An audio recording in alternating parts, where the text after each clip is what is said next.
Hi, in this video, I'm going to now draw a portrait showing light and shadow using my colored ground.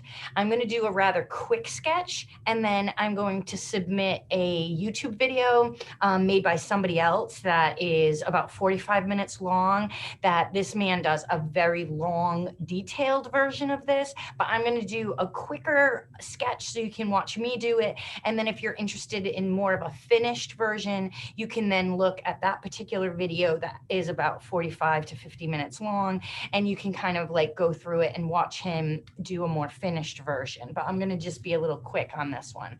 And so I chose an image that I have on the class site. If you wanted to download one of them, I'd prefer if you used a mirror and a portrait with some dramatic lighting. But for this purpose, I'm going to use a photograph. And so I'm only going to use a Vine charcoal, the lightweight one, and I'm going to use a kneaded rubber eraser to start. The first thing I'm going to do is lightly sketch the oval of the woman's head. And if you want, you could draw on some features and things on the piece of paper that you're copying. But for this, I'm just going to use the reference lines that we know to be true that we learned in our beginning lessons to kind of sketch out the basic proportions. And so what I have here is the oval. It's still really light, but you can see I'm beginning to do that center line, and I'm going to sketch a little bit from that space where her hair will be, a little bit of her ears. And any mistake that you have or something that you don't like, it's easy to just go with your cloth again and erase it, and it becomes part of that colored ground. And so once I have some of my proportions down, thinking about what we've learned so far about the eyes halfway, the nose and lips 3/4, I can begin now to sketch a little bit, very lightly, very simply, on some of the placement of the features. So this is very similar to what we've done in the beginning so far, keeping it nice and loose and just a basic placement of where the lips go, above that line, where the mouth goes, below that line, how, if this is the center of the eyes, how the corner of the mouth, and I'm looking at my visual and I'm using that as my reference. I'm keeping it very loose, very simple to start. Okay, so you can kind of see the reference of the face, but it's certainly not as detailed as we want. Once you just have a slight placement of where you want those features to be, and looking at the corner of the eye and thinking about the nose matching the corner of the eye, the pupil matching the corner of the mouth, maybe I could extend the chin down a little bit. My next step is my eraser. And what I'm going to do with my eraser is stretch it out so it's nice and warm. And I'm going to kind of shape it into a little bit of a point. And I'm going to begin to think about that path of light. And when we talked about Caravaggio, we talked about how Caravaggio has, see how this got dirty? I'm just going to stretch it a little bit more. And I'm going to look at the way that light is coming down and shining on this woman's head, and it's hitting on her forehead, down the crown, down the center of her nose, in her cheek areas, a little bit. I'm going to clean my eraser, in her chin, a little bit on the top of her lip. And so what I'm doing is I'm just starting with the highlights. And so what my goal is to simulate the path of light. And so where does light come down and strike my figure? If you understand light and shadow, then your drawings will always have this nice level of realism, because it's through light and shadow that you can create three-dimensional form. And so what I want you to do is think about where light would come down and hit her body. It's going to hit on the side of her neck, and so I'm going to lighten that. It's going to hit right at her chin. I'm going to lighten that right under there. And I'm pressing down with that kneaded rubber eraser, and I'm creating the light patches, the patches of light.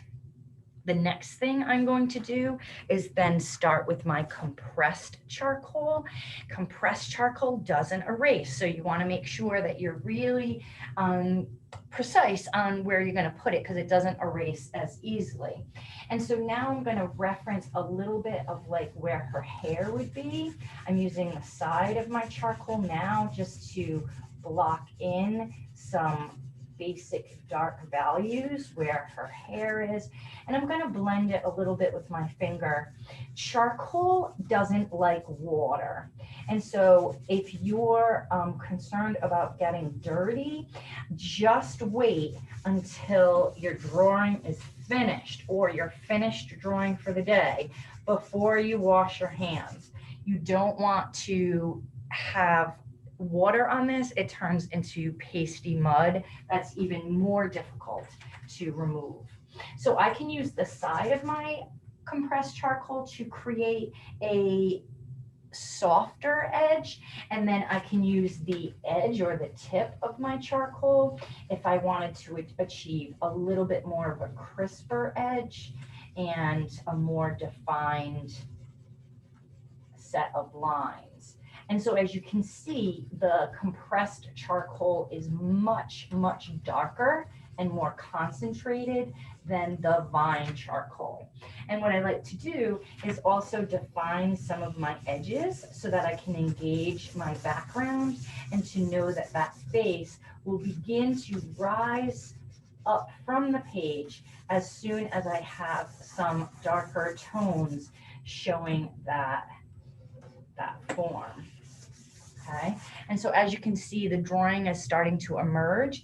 I'm going to then go and do a little bit more drawing with the edge of my charcoal and really start to think about more distinct shapes that I might want to add to her portrait.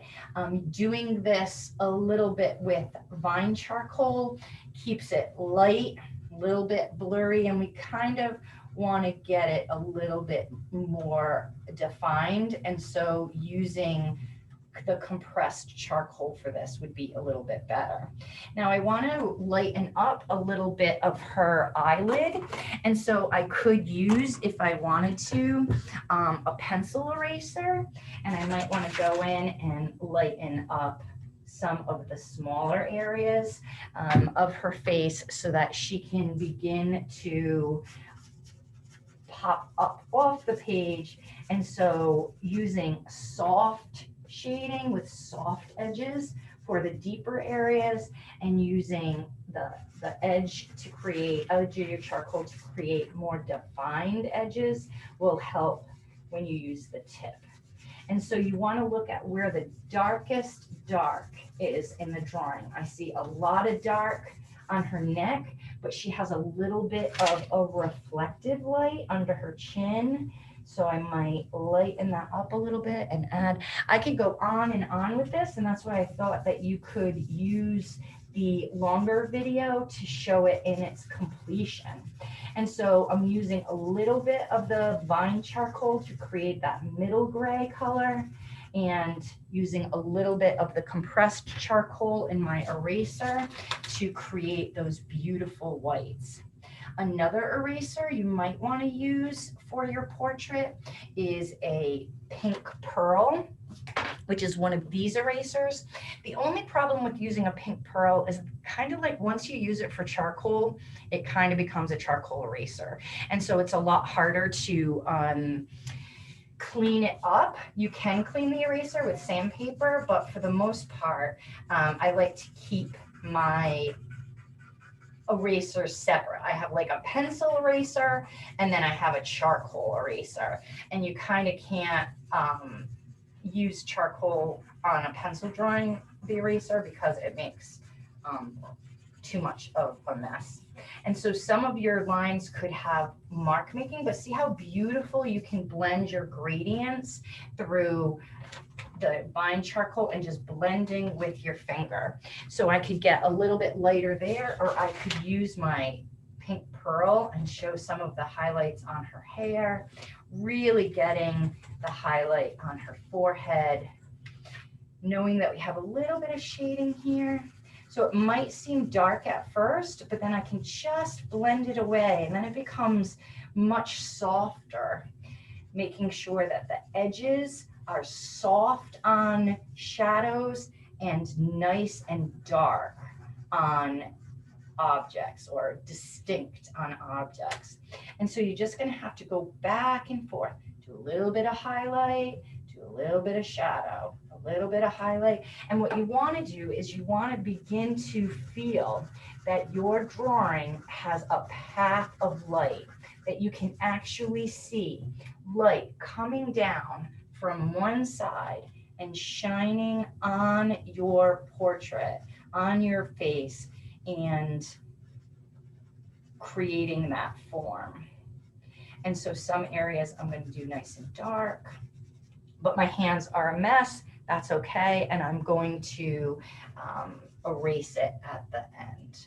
So your really rich blacks, you're going to use compressed charcoal.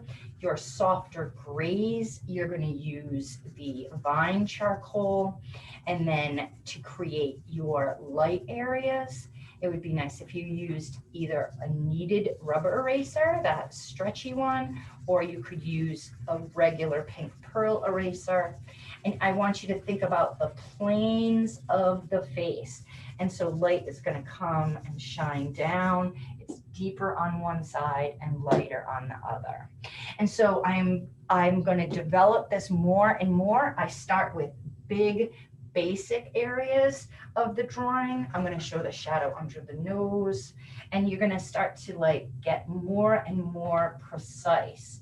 What your goal is to be able to see beautiful light and shadow in your work. And so on one side, it's going to have all the highlights, and on the other side, it will have the beautiful shadows.